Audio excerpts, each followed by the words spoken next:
कहने का भाव ये है कि जैसे रावण ने भक्ति करी भगवान शिव की और कुबद साथ करया करता है, शराब वो पीवे ब्राह्मणों के पंडितों के, मांस वो खावे, पर नारी को उठा के वो ले आया और बकवाद नेरी करे। भक्ता की ये काम होया करे, उसका तो नाश होया कर, आखिर में वैसे भक्ति करे, भक्ति वाला फल अलग है, वो भी साथ में लेगा फिर। लेकिन कबीर परमेश्वर की शरण माने के बाद, इस ज्ञान के समाने के बाद आप बकवास चाह कभी नहीं कर पाओगे। या देख लेना, आपको इतनी हेट बनने लग जाएगी अंदर में, और तभी हम सफल होंगे। तो वो भक्ति करा करते किसकी? काल की। और काल के तो ये वो है, पहले तो उसकी वाह वाह करवा दी, सोने की लंका भी दे दी, सारा ठाठ दे दिया, फिर बकल करवा दिया। लेकिन कबीर साहब आपको सीम ऐसा रखेगा ना मर्यादा में, बिल्कुल पटरी से गाड़ी नीचे उतरी गद मद, फिर क्या रह गया?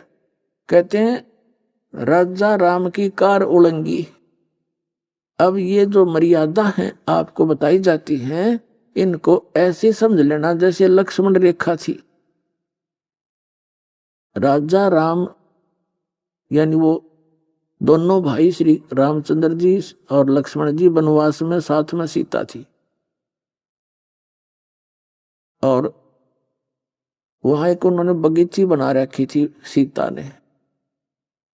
एक मर्ग आ गया माया का, सोने का मर्ग बनकर, स्वर्ण का, और उस बाड़ी को तोड़ने लग गया, उसकी फुलवाड़ी को। जब सीता ने कहा कि ये मर्ग बहुत अच्छा है, मुझे बहुत प्यारा लगता है, और इसको पकड़ के लाओ जिंदा या मुर्दा। अब रामचंद्र जी ने कहा लक्ष्मण से कि मैं जाता हूं, तू यहीं रहते, और यहाँ ध्यान रखना कि वहां राक्षस लोग रहते हैं जंगल में, कुछ सीता को हानि ना कर दे। तू आइए ना मेरे मेरे पीछे, तो दूर भी जाना पड़ जाए तो भाग लिया। इसने कह दिया लाओ, नातान नहीं खाऊं मैं। तो इस तरह की जो हमने पीछे गलती कर ली, अब नहीं करनी चाहिए, उनको दोहराना नहीं चाहिए। इन से ये शिक्षा मिले। सीता ने कहा इस मर्ग को लाओ, अन्यथा मैं अन्न पानी ग्रहण नहीं करूंगी। अब लक्ष्मण रामचंद्र जी बुद्धिमान तो होते ही हैं, आम आदमी इतनी ताकत रखे है जो थोड़ी बहुत पिछले पुनकर्मी प्राणी होते हैं। लक्ष्मण से कहा था कि मैं जाऊं हूं, जहां तक कोशिश होगी लाऊंगा इसको, लेकिन तू आइए मत एकली ने छोड़ के इसने। और यदि आना भी पड़े तो इस ऐसे ऐसी मंत्र है, इसको बोलकर चारों तरफ निशान इसके अलग रेखा खींच के आना, और इसको बता देना इससे बाहर नहीं जाओ। अब कहते हैं ना, आत्मा को कुछ आभास हो भी जाता अपनी थोड़ी बहुत होने वाली आने वाली आपदाओं का, या कोई अच्छे सुगन बन जाते हैं, अब सुगन भी बन जाते हैं। रामचंद्र जी चले गए, काफी दूर तक वो तो नकली था, माया का था, छुप गया। बहुत दूर निकल के पीछे से आकाशवाणी कर दी, हाय भाई मर गया लक्ष्मण। सीता ने कहा कि तेरा भाई पर आपत्ति आ गई, आप जाओ। लक्ष्मण ने कहा मैं नहीं जाऊंगा, मेरे भाई पर कोई आपत्ति नहीं, के युद्ध हो रहा है। तो उसने बहुत अपशब्द कह दिए सीता ने अपने देवर को कि तू ये चाहता तेरा भाई मर जाए, तो तेरी नीत में दोष लगा है। विवश हो गया वो महापुरुष। उसने कहा ठीक है माता, इस चारों तरफ मैंने एक लाइन लगा दी है, इससे बाहर मत जाना, इतनी दया कर दी हमारे पे। लक्ष्मण के जाने के बाद तुरंत रावण आ गया सीता उठाने के लिए। उन्हीं का षड्यंत्र था, उसका मामे का नाम मारिच था, वो मारिच सिद्धि युक्त था, और वो मृग बन के ऐसे धोखा देकर उनको दोनों को कुटिया से दूर ले गया था। रावण आया एक साथ दो रूप बना के आटा मांगन खातिर भोजन लेने के लिए। तो सीता ने कहा कि महाराज जी आ जाओ, यहाँ के ले जाओ कुटिया के पास से। रावण निकट आया तो उसमें से लपट निकली रेखा से, सिद्धि युक्त थी वो। रावण 10 कदम पीछे गया, अन्यथा जल जाता सारा। उसने कहा माई भिक्षा देनी है तो यहाँ कर दे दे, साधु संतों के साथ मजाक नहीं किया करते। सीता को भी नहीं पता था यह सचमुच इतनी प्रबल रेखा है।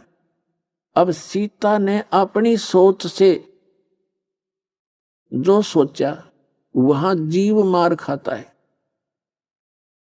सीता ने सोचा कि फर्क पड़ा है, महात्मा जी हैं, अभी आटा देकर अभी आ जाती हूं। लेकर आटा यानी जो भी कुटिया में उपलब्ध था, भिक्षा अन्न, और रेखा से बाहर जाकर कहा, ले महाराज जी। महाराज जी ने तो यहां से पकड़ दी हाथ और गेर ली कंधे पे। लंका में जा पटकी नौलखा बाग में मार जा चिल्लाती। तो पुण्यात्मा वो को बड़ी बूझ थे, मूर्ख थे, यूं कह गए थे, इस तो बाहर मत जाइए। तो हम अपनी जीव सोच से जब मर्यादा भंग करते हैं तब आपत्ति मोल ले लेते हैं। कितना जुल्म हुआ, करोड़ों आदमी मर गए वहां पर, करोड़ों जीव मर गए आपस में लड़ भिड़ के। जब वह सीता वापस आई तो ये जो मर्यादा दास आपको बताता है, इस काल ने समझ लो आपके पाप कर्म समझो, काल समझो, यो तो है रावण, आत्मा सीता, और मर्यादा जो आपकी है ये लक्ष्मण रेखा समझ लिया ना। इसके बाहर जाते काल कभी भी आपका पहुंचा पकड़ लेगा और जा पटकेगा नरक के अंदर। तो कहते हैं जब तक हंसा हमारी आना और काल लगे नी तेरा बहन। परमात्मा ने कहा है कि हे काल, जब तक ये जीव मेरी मर्यादा में रहेगा तो इसके निकट नहीं आ सकता। तो काल ने कहा था कि सबसे पहले मैं इसकी मर्यादा ही खंड करवाऊंगा। उसने ये विचार कर रखा है कि पहले इसका नाम तुड़वाऊं और फिर इसको सजा दे सकता हूं, वैसे तो नहीं दे सकता। तो पुण्यात्माओं ऐसे बहुत से उदाहरण हैं। और गरीबदास साहिब जी ने कहा है कि सतगुरु शरण में आके, इस कबीर परमेश्वर की शरण में आने के बाद धर्मराज पर कैसा, धर्मराज का भी भय खत्म कर देता है ये परमात्मा। और इन भूत बात पितर पिशाचों की तब बातें छोड़ दो, इनका मतलब है कि निकटाने का। जैसे